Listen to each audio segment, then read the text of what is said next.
Welcome everybody to the QMSS information session. It's our first 4+1 info session of the semester, so we're very excited to kick things off with our favorite pathway. Don't tell the other pathways that I said that. I'm Christine Valenza-Shin. I'm class of 84 from Barnard, and I'm executive director of Beyond Barnard, and really excited to work for another year with our colleagues at the QMSS program at the Graduate School of Arts and Sciences. I'm going to give my colleagues here an opportunity to introduce themselves. Start with Claire on the Barnard side, and then move over to Greg and his team on the QMSS side. Hi, I'm Claire Nash. I work at Beyond Barnard. I do admin support for a number of things, including the 4+1 pathways. So if you ever have questions, follow-up questions after this, email beyondbarnard@barnard.edu. You will probably hear from me.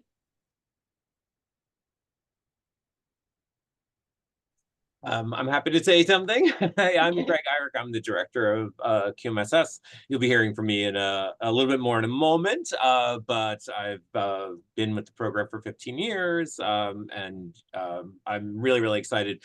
We are huge fans of the 4+1 BA/MA option as well, and we've been really lucky to have amazing students in the past, and so we're really excited to see such a group of you who are interested to learn more about it. So more to come. And my name is Elena Krumova. I'm also with QMSS and have been for several years now. Seen many BA/MA students come through the program, so happy to see you all here as well. Hi everyone, my name is Tess Hatterman. I'm the program coordinator for QMSS, so similar to Claire on the Barnard side, but for QMSS, if you have any questions regarding the 4+1 program, but more specifically QMSS, when you email qmss@columbia.edu, you'll most likely be hearing from me, and I can hopefully answer as many questions as you have or direct you to where you need to go.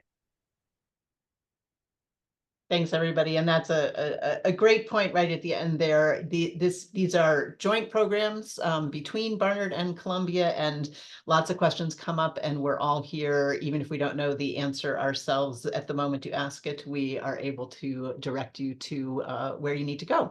I'm just going to say a few words of overall about the 4+1 pathways. As you know, Barnard has official 4+1 pathway agreements with 5 schools or programs at Columbia. QMSS is one of them. Also at the Mailman School of Public Health, the School for International and Public Affairs, the School for Engineering and Applied Sciences, and the Harriman Institute. Each of the 5 pathways is unique and a unique partnership, but they are all share the intent of allowing Barnard students to take some graduate level courses in their senior year, therefore saving time, often a little bit of money, and allowing them to finish a master's degree in 5 years instead of the longer amount of time it can sometimes take. So that's the goal behind it. And with QMSS in particular, one of the reasons we partnered early on with this program is it's such a great opportunity for students to add a quantitative degree and skill set to their social science or other major. You don't have to be a social science major per se, but you're getting a BA, a liberal arts major, and this is a great opportunity to add another level of skill set to your preparation for your career or further graduate studies. Beyond Barnard's role, we have a number of different roles in this process. We are sort of the liaison and communicators between Barnard, including some Barnard faculty leads and the registrar, and then the team, as you see here, over at Columbia. We also, in our advising capacity, work with QMSS students who are thinking about it, potential QMSS students who are thinking about it, how the program might fit in with their career goals, helping you think about the big picture. And then we are also here to answer specific questions about sort of planning in general and where QMSS can fit into your overall plans. We also help to advise through the application process on things like personal statements and how do you choose who to have as your recommenders. And once you are accepted into the program, we work to help build a cohort, make sure you know who your fellow Barnard students are, and then give you opportunities to meet throughout year 4 and year 5 to hear how things are going and continue to support you, as well as the support you receive from the QMSS program itself. So that's a general overview. When in doubt, if you don't know where to start, being here at this information session is a great place to start. And then following up on the Barnard side of things with any of us here, with Claire or myself, or just the general email, beyondbarnard@barnard.edu. And then in terms of more specific questions about the program and how it might fit in, you can also reach out to the Columbia team as well. But right now I'm going to turn things over to our Columbia colleagues and have them tell you more about the program and how it works. Great. Thank you again so much. We're really happy to be here and happy to share a little bit about the program. And again, we'll just kind of get the ball rolling on this. But as was said on already, we're very happy to kind of have this be back and forth and help you in your process of trying to discern if it makes sense for something for you to do, like the 4+1. That's what we're here for. But I can give you a little bit of an overview of the program as it is as a master's program and see what you'd be entering into.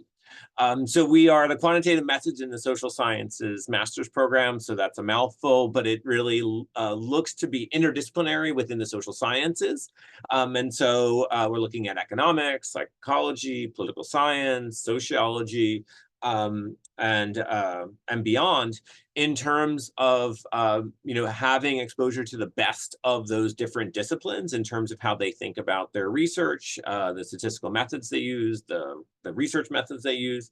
In addition, it's applied statistics, and so we're looking to do that in the context of statistics, data science, machine learning, artificial intelligence as well. And so it looks to bring all those things together. And beyond that, really, though, the program is meant to be kind of for you, right? So it's really meant to be flexible and oriented to what your goals are. We're there to help advise you. We have a really robust set of electives and a core set of required courses that allow you to do a lot of different things while you be in the program. And so we have students who do all sorts of different things within the program. We have students who will look to do potentially use this as a basis for a PhD program. So we have folks who will go on for PhDs in pretty much anything you can think of, but sociology, political science, economics, machine learning, statistics, education, business, you name it. Likewise, we have a lot of students who are interested in using this degree to pursue data for good. So folks who would be working at the United Nations or the Census Bureau or Doctors Without Borders, a variety of nonprofit and governmental organizations like that. And then we also have lots of students who want to pursue the degree for industry. And so they're looking to work, whether that's in finance or marketing or consulting or tech. They look to do that with a degree. And so we're really there to support any of those goals and even ones that I might not have mentioned. It's also quite all right if you're not sure what you want to pursue. Part of the goal of the program is really to expose you do a lot of different kinds of perspectives, a lot of different kinds of research, and have you try those on in different ways. And so that's really where we're coming from in terms of trying to support you in the program. As a result, we have students who are really coming from a variety of different backgrounds. As Christine mentioned, we're really very open to having students who come from any sort of background, whether that is, something that's sort of obviously social science, like sociology or economics or something, but also ones that would be sort of liberal arts or in other kind of training. So whether you're maybe math or maybe your history, English, urban studies, you name it. Those are ones that we would very happily have folks come in on. From our overall cohort of master's students, we typically have, 40, 50 different majors represented in any given cohort. So vastly you know, a vast set of options for you. Likewise, we really sort of have a lot of diversity when it comes to the students and where they're coming from dozens of countries around the world. Some are coming immediately from their undergraduate experience. Other ones have worked for a number of years as well. And so we have diversity along experience as well. I have to say, in terms of our 4+1 students, our BA, MA students, we've felt like they've been really integrated into the cohort. So you can get involved, you can join the student group, you can look to eventually be a teaching assistant or a research assistant in the program. And so there's a lot of ways for folks to get together, regardless of where you're coming from or what you're looking to do. And we really look to support that for you. So in addition to a handful of core courses that we offer in data analysis, research seminar, theory and methodology, those are often courses you might think to start to take while you're still at Barnard. And so if you have room in your schedule, come your first semester, your second semester of your senior year, those are courses that you could potentially look to add to your schedule and get some experience with. Then beyond that, we have a great number of electives at this point that are designed specifically for our students and designed to give them the ability to try different methods, to have a portfolio of things that they can reflect upon. And so those are everything from things like geographic information systems, time series analysis, natural language processing, machine learning, advanced machine learning, modern data structures, data science for social science, data visualization, Bayesian statistics, social network analysis, you know, et cetera. There's more where that came from. And so those are really designed to allow you to explore different things that you might want to try on. And again, designed for our own students that over time, we've found them to be really successful. We're really, really lucky to have amazing faculty and adjunct faculty who are really leaders in their field. So lots of directors of data science or you know, researchers who work in all sorts of all different settings. And so they really are into what they're teaching. They're really excited to teach students like the ones that are in QMSS. And so we're really able to offer a variety of different options for folks. All along, we're advising in terms of what you'd like to do with the degree, how you'd like it to kind of unfold along the way. And so there's a number of different sort of ways that you can try and tailor your experience. We have a number of focuses that help you choose one course or another. Primarily, the most popular one is the flexible focus, where you're kind of picking and choosing from a variety of courses within QMSS. At the same time, you're also welcome to take courses beyond QMSS. We have lots of students who take courses in our cognate departments. So whether that's in political science or psychology or sociology or public health or education, School of International Public Affairs, folks take courses there as well, and we're very happy for them to do so.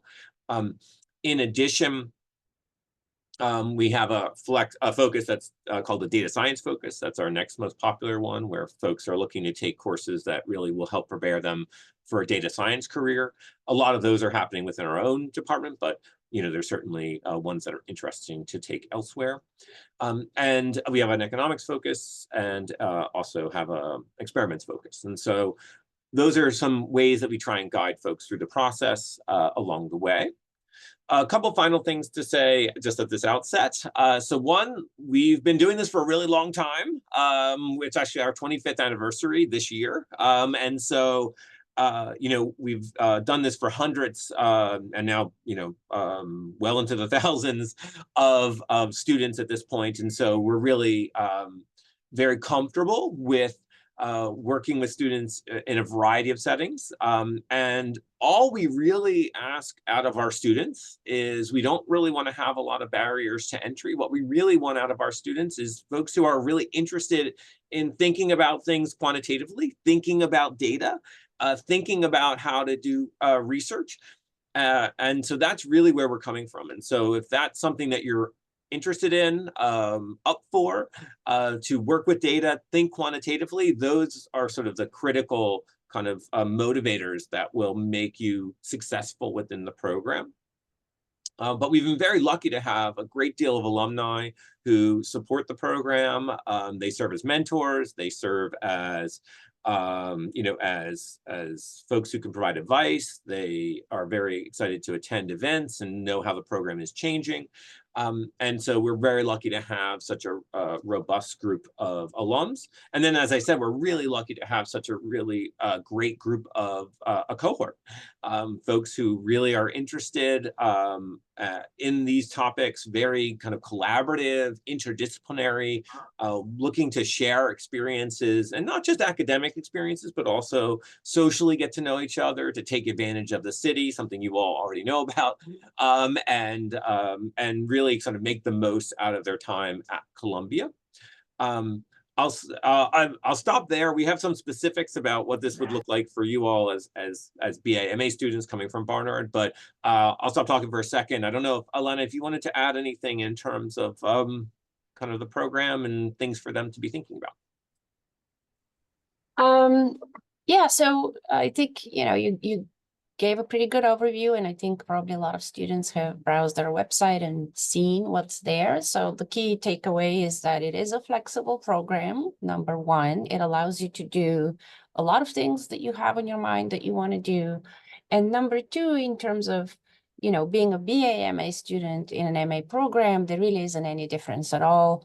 We actually forget after a while who's a BA/MA, who is not. BA/MA students do very, very well. Another thing that students often ask is, what if I don't have a lot of statistics background? What if I haven't really done a lot of work so far? And the answer to that is that many of our students don't. We don't recruit based on those kinds of requirements. So don't worry about that. Worry about developing an interest into an area that you would like to quantitatively explore with data. And that's what you can start exploring by taking QMSS classes while you're still undergraduate student. So we'll talk about applications in more detail and what the requirements are and so on and so forth. But in terms of the program, perhaps, you know, if people have questions, we can just take questions about the program itself. If there's anything in particular that anyone wants to ask.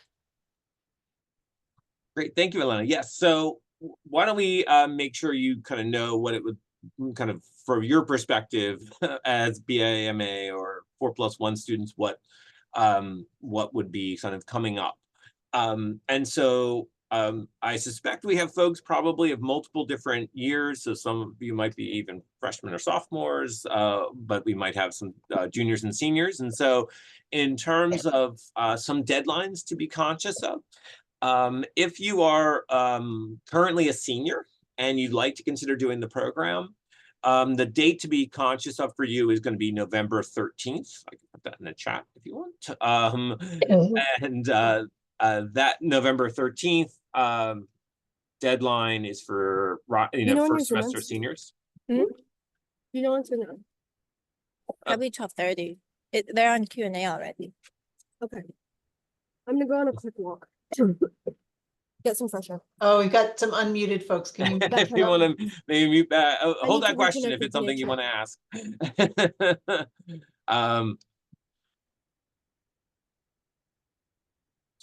All right. So November 13th is going to be the date that you'd want to submit an application. There's a specific application for you to do if you're a rising senior right now. And so that would allow us to review your application and give you an answer about your status for the program, and then be able to do some advising for that final semester of your senior year if you potentially had some classes left. If you are a junior who's looking to join the program as a senior, then the date to be conscious of for you, I'll put this in the chat as well, is January 16th of 2025. And so that would be the date you'll actually be applying like all the other students in terms of that date. And then we would be able to evaluate your application on that timeline, and you'd know when you were applying for, selecting classes for your senior year. So those are kind of the two big deadlines to be conscious of on your end. In terms of what the BA/MA often looks like, is that, as Christine said, it allows you to potentially have a couple of courses that you'd be taking as a Barnard student that could transfer over to being an MA student with the Graduate School of Arts and Sciences. And so theoretically that you could potentially transfer over up to 3 courses over. And that is something that you could kind of plan around. You could do less than that, obviously, but potentially up to 3 graduate level courses that would be able to count towards your QMSS MA degree. And so that potentially could, change your timeline with your degree for the MA degree. It could also potentially change the tuition, depending on things. It could be up to 25% off of the cost of the tuition, if it were to work out with 3 courses and everything else. So that's something for you to all think about. I know a couple of other things to keep in mind. Since you're here on this call now, I know that there's a request to sort of connect with the staff of the MA program that you'd be looking to do a BA/MA with, to do a 4+1 with. This sort of counts as that. So we're giving you that kind of full story about what to be thinking about with the degree overall. And so you don't need to sign up for a special one-on-one beyond that. We're very, very happy to answer questions and to assist in terms of your thinking process. And the best way to kind of do that is to start off with an email to qmss@columbia.edu, and then we can build out from there. That being said, I know that often there's a desire to have you be advised on the Barnard part of your work to make sure that you're thinking through what you need to do to complete Barnard successfully, to complete your majors, your minors, all of your kind of degree distributions. And I know typically that's, I know, Christine, in terms of, I thought there might be, someone might be on leave relative to that. I don't know if you know about that or not. Yeah, it's traditionally been Sharon Harrison in the economics department. We just need to confirm she was on leave, and so we want to make sure she's back and ready. Okay, so yeah, Sharon's been great so far and been an amazing advisor who's been great with working with us.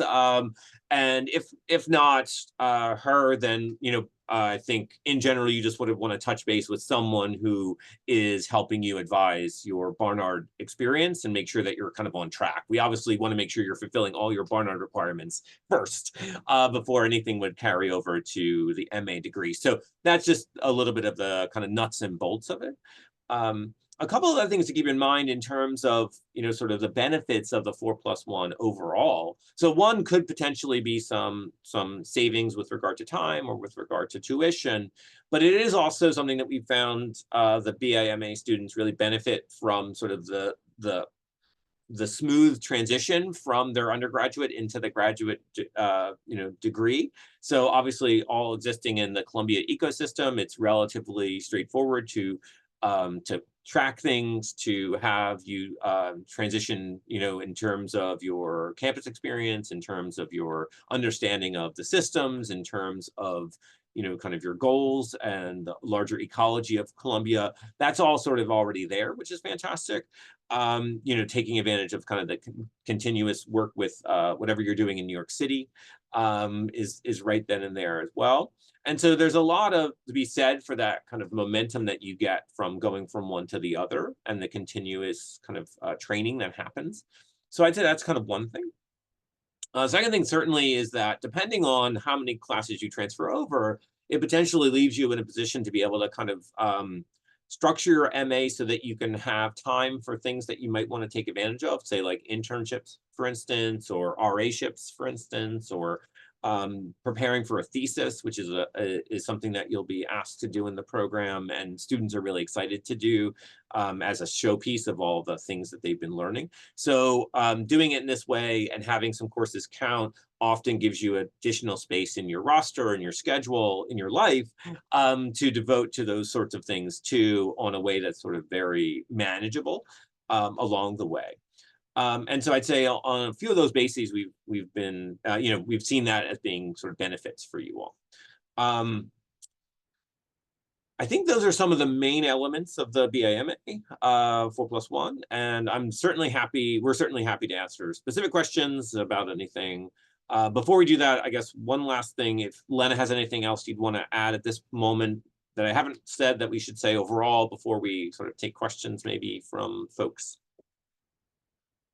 No, I think, you touched on everything important. I think, again, I'm going to just repeat a couple of points, just to kind of reinforce that. So you can count this session as, that, you may see in the form when you're applying that, have you been in touch with an advisor? You can count this session as, having been advised about this BAMA path. But of course, if you do have specific questions that have not been addressed here, you have, a specific situation that's only relevant for you, of course, reach out to us, we'll address it. Pay attention to those deadlines. One of them is coming up pretty soon. And other than that, let's just go questions. So we're happy to take questions, either if you want to chat in questions or you want to, however Christine and Claire want to run it. We're happy to take it. Looks like we might have, so I don't think we have any questions I've seen yet, but I don't know if you're getting any through the host function, or if anybody wants to mute and ask it, you're welcome to. Yeah, I haven't gotten any directly, but open the chat and open your mics if you would like to, or raise your hand using the little icon. So maybe I'll say a few words about the research assistantship program, right? This is a great opportunity for people to get involved in research with faculty around Columbia. So we do work with everyone around Columbia. It's not just QMSS. It really is faculty all around the university, including, the School of Public Health, including the business school, including SIPA, really any school, any faculty member who has funding for research assistants, we do match their funding. So they have a definite incentive to send us announcements that they need research assistants. So our students are very much in demand. The projects vary. So, it's not necessarily that you need to be very proficient in R or very proficient in quantitative analysis, because the requirements will vary. And you can kind of take a look at what these projects are, submit applications and get matched and get interviewed. So the research assistantship program is one great way to get hands-on research experience, and the other is the teaching assistant. So we do hire a lot of our students who have taken classes with us already to be TAs for the next time this class is offered, provided, of course, they've performed well in the class. And because we do have lots of spots open for TAs, a lot of our students, end up doing that as well. So these are great opportunities to just kind of not only get paid, but also do some interesting work and get more experience. Okay, so I do see questions now. You want to start with Prasamsha, I think came in first. Any advice for freshmen specifically to get a head start? Oh, okay. So I think, welcome. You have, you have some time, which is fantastic. And I think there might be a couple other questions in terms of specific classes, and so maybe we could take them in overall. So as Elena had said, we're not looking for anything in particular. But that being said, I think in terms of before you'd want to commit to our kind of program, you'd like to make sure that you like doing quantitative kind of research. So that is probably the biggest thing to think about, is to make sure that you're sort of trying that. And so that could be, we're typically doing it in sort of a social science context. So it might be looking to make sure you're taking a research kind of methods class, quantitative analysis sort of class, whether that's for political science or psychology or urban studies, wherever it might be. But you definitely want to try that out. And you'd want that to be something that you enjoy doing.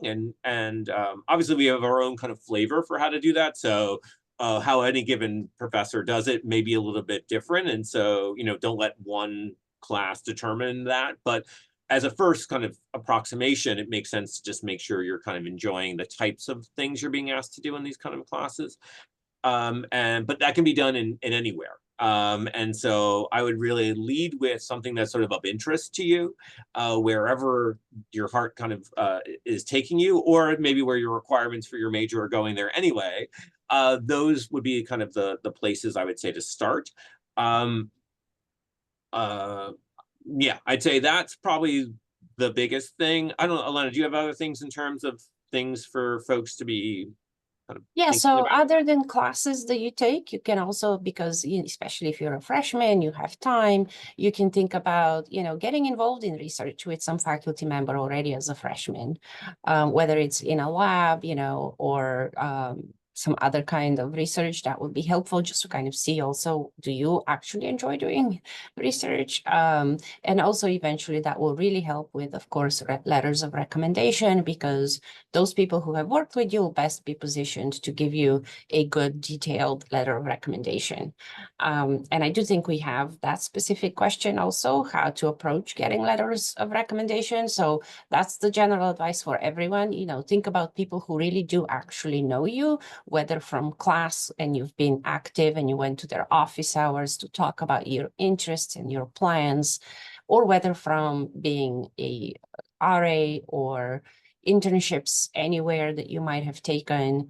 Those are good people that can give details and go beyond just kind of generic letter that they provide for everyone, who they don't know that well, because that comes through from these letters. How well did someone know you? How well can they talk about your abilities and your interests? That being said, I think there is a requirement now that 2 of those letters should be from academics, and maybe 1 can be from someone else. Like if you had an internship, and a supervisor might be a good person to do that. But at least 2 should be from faculty members. Yes, I think that's great. Exactly. We really do, take very seriously those letters from academic sources, and so having folks who can speak to that is great. Again, they don't have to be all quantitative either. I mean, again, our program is premised on a lot of communication. A lot of times you're doing very specialized work, but you need to communicate it to other audiences, and so the ability to be able to write well, to think well, to communicate. Those are important things as well. And so if you have classes where you've been able to show those things, that's fantastic too. So don't feel like you have to go only for a quantitative recommendation, by no means. I will note, by the way, as well, I think Elena was mentioning things you can do kind of to prep yourself. Certainly in the context of say, extracurriculars or clubs or maybe internships that you might be involved in as well, volunteer things you might be doing. Absolutely think about, if there's ways you might be able to think quantitatively about those things. A lot of times, a lot of clubs have spreadsheets of members or of dates of things that they've done, inventory for different things that, that is amenable to thinking about it quantitatively. And so even if it's not something that you've done a lot, it might be worth thinking about that as something as well to just get more familiar and comfortable with working with spreadsheets and working through kind of questions about, what should we spend time or money on or what have you. Those sorts of things are also useful. So absolutely, yeah, your recommendation letters will be something you're definitely going to want to spend time on. You'll also have multiple ways of multiple essays. And so you'll have an essay, which is I apologize for not, I think it's a statement of purpose, essentially. And that's going to be a chance for you to express sort of why you'd want to do our program. And so, again, it doesn't have to be, it doesn't have to be any more specific than you can make it.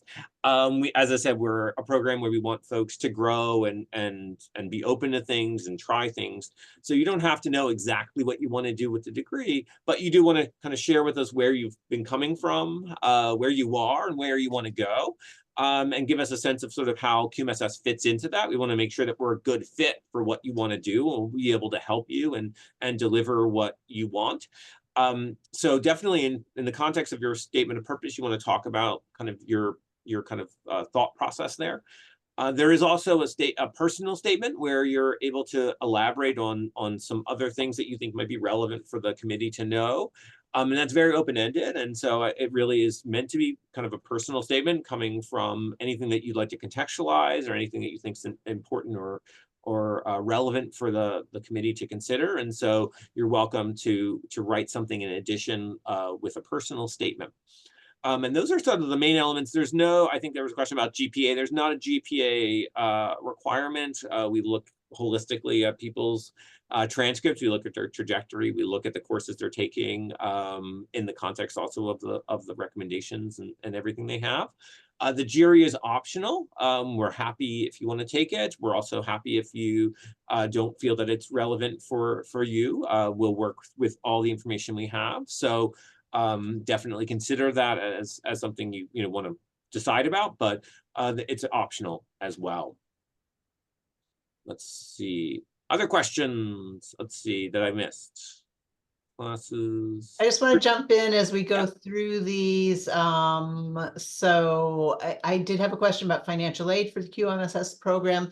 I'll just clarify from the Barnard side that if you are on financial aid as a Barnard student, that would apply to any of the up to 3 courses you take as a Barnard senior. So that's where there can be some help there. In terms of financial aid, once you are in your 5th year and fully a GSAS student, I'll let Greg or Elena. Right, exactly. So one of the benefits of having some of your courses be while you're a Barnard student is certainly whatever arrangements you've had for your Barnard tuition would apply to those. Upon joining the GSAS and being a master's student in QMSS, there is a financial aid office which can assist with sort of preparing whatever documents you would typically want to do for financial aid. And in general, it's could be different than what it would be for the undergraduate in terms of expectations, in terms of the structure. And so we have a handful of small scale kind of merit scholarships that we do hand out. You don't have to apply separately. We, as a committee, review applicants and look for ones that might make sense for them to be considered for that.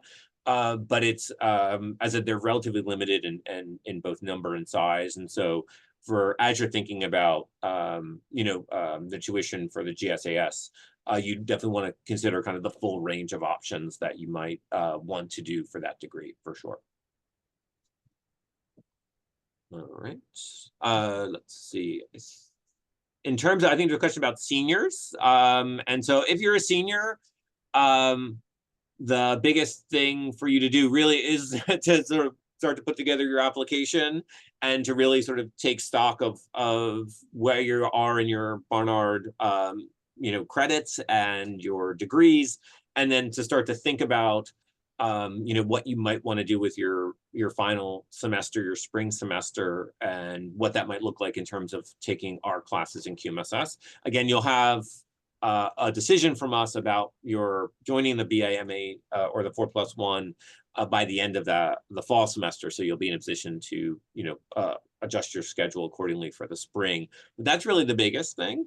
At this point, it's really just to consolidate what you've done, to write up what you want to do, and sort of make sure you have your Barnard kind of things in order. I don't know, Elena, are you seeing anything else? There's a question about residence units. Oh, let's say that for last. Okay. And then there was a question about whether faculty recommendations should only be from Columbia and Barnard. And the question is no, they can be anyone from another institution you've attended that you feel could be a good recommender for you. So it doesn't have to be Columbia and Barnard only. And related, does a recommendation from a professor you did research under but didn't take their class count as an academic recommendation? Yes, absolutely. Excellent. Yes. Yeah. And then, so there's a caveat perhaps that we should say a little bit about those who are international students, that, the BA/MA program, the idea there is that you take some graduate level classes while you're still in undergrad, provided you have the room in your curriculum, because you cannot double count classes you take at the graduate level. So QMSS classes cannot count towards your Barnard degree classes, so they have to be separate. That means that you have to have room in your schedule to have these kind of additional add-on classes beyond what you do for Barnard recommendations, Barnard requirements. And so the idea being that, yes, you take these additional classes and then you transfer them over once you matriculate to the Graduate School of Arts and Sciences, which is where we are based. You become our student, we take those credits that you took as an undergraduate, and now that has shortened the time to graduation. And that means a little bit of savings in terms of tuition. And the caveat here is that if you are an international student, you have to always be a full-time student, regardless of how many classes you may have left to take.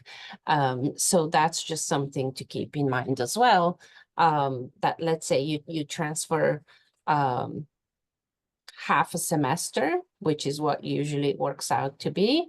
You have a semester and a half left. That means one full-time semester and one part-time semester. However, if you are an international student, you are still going to have to take 2 full-time semesters. I hope that makes sense.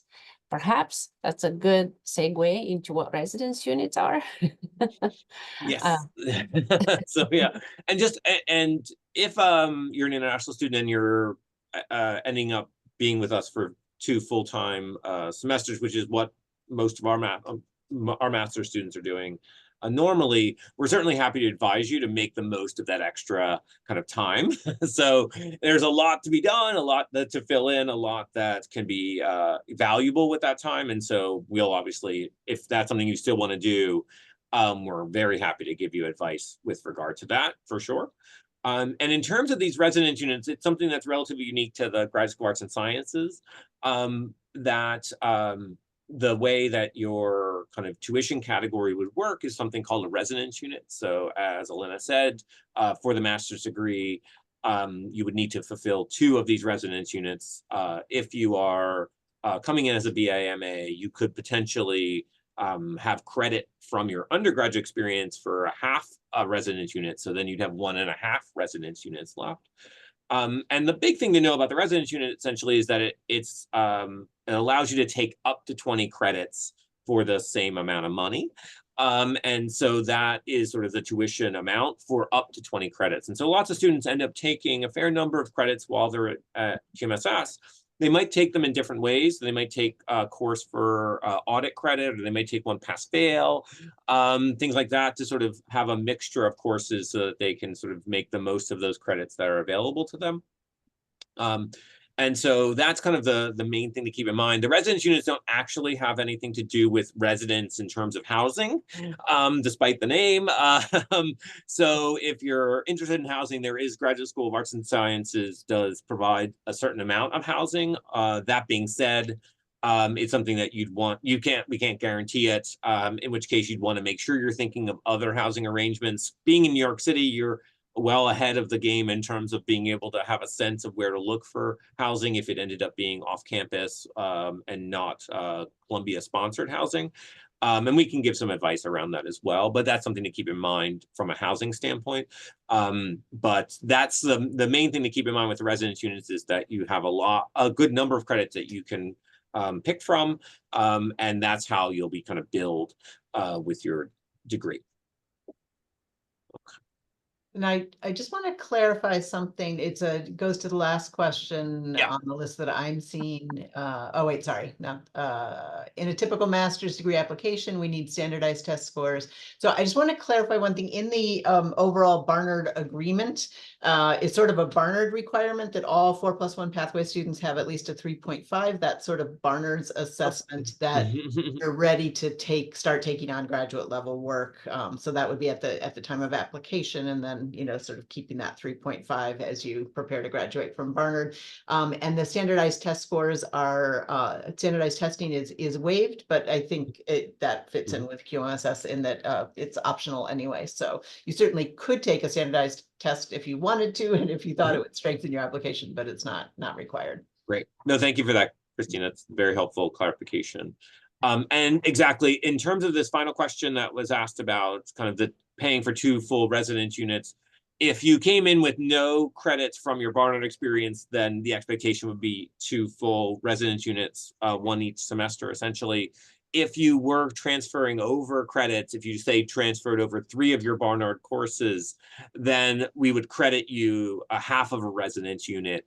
So then you'd have 1.5 left thereafter. So you're paying for 2, but one of the half is being paid by virtue of your kind of the credits we can transfer over. So that's it would be 75% that you'd actually pay. 25% would be credited from your Barnard experience. So again, want to make sure that you have, if that's critical to you, want to make sure that we'll want to make sure you have that lined up in a way that we can credit the right courses over, so that we can advise you on.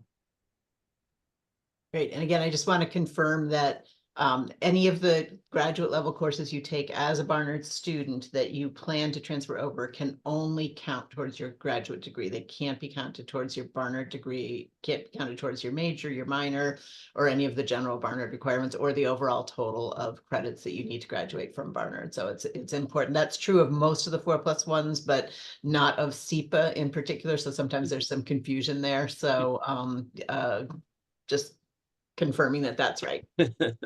Thank you so much for that, Christine. And I think that might be all the questions at the moment that we saw. And I know we're coming up on the hour almost, so we're really again very happy for so many of you have come and learned more about it. And then definitely feel free to follow up with us as you go along.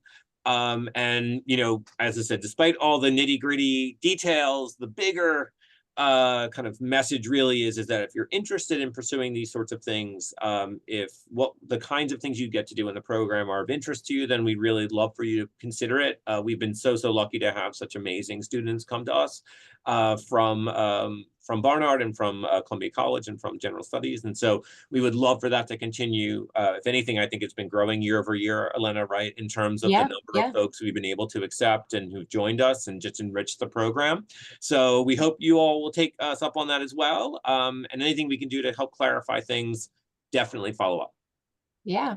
And I think, you know, a lot of you are looking at our website, so keep doing that. There's lots of information there, including actually recordings from open houses, general open houses, not just BAMA students that we've held that may have, you know, more information, but, you know, I think we've pretty much covered everything. And, you know, take a look at other things. I mean, we have something called Innovation Lab. You'll see a lot of projects that students have worked on, definitely not everything there, just a small smattering of things that we did a few years ago. We haven't updated new things, but I can guarantee you, you know, we have 4 or 5 projects every semester that student teams are working on. And then in addition, we are forging kind of one-on-one relationships between mentors and students. So mentors are a lot of times our own alumni who are coming back with ideas and projects they want to work on. And students get to work with them and get their kind of input into the direction they're going into. And that has really worked very, very well so far. So we emphasize flexibility, we emphasize hands-on work, we emphasize beyond just technical skills, communications, and being able to think as a researcher and think of the overall research design, which is a reason you're also required to do a MA thesis at the end. So you come out of the program really very well rounded and able to compete against, let's say, people who are doing a master's degree in data science, because you bring a similar but also a slightly different set of skills that give you an edge when it comes to being able to talk to businesses and what they need and how they approach problems and how they communicate solutions to problems to stakeholders. So that's our pitch to you, and we hope, you know, that sounds good to you. And again, yes, if you do have more questions, reach out. We're looking forward toward your applications for those of you who will be submitting this year. For everyone else who is not ready to submit yet, you're, you know, doing everything you should be doing. You're starting early. That's very, very good. You can certainly attend another open session next year when you're in your 2nd or 3rd year.